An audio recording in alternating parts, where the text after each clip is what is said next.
આજના વિડીયોમાં આપણે સાંભળીશું ગુરુ પ્રદોષની શિવ ભગવાનની સંધ્યા સમયે થતી સ્તુતિ.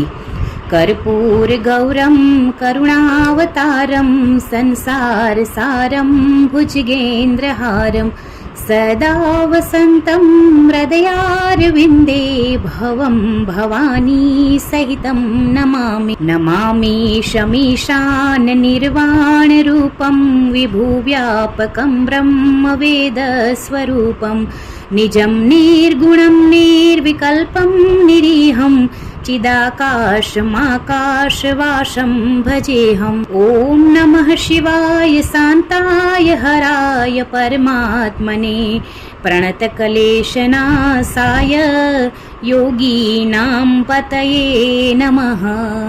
ઓમ નમઃ પાર્વતી પતિ હર હર મહાદેવ હર. જો તમને શિવજીની આ સ્તુતિ ગમી હોય તો કોમેન્ટમાં ઓમ નમઃ શિવાય લખવાનું ભૂલતા નહીં. જય માતાજી.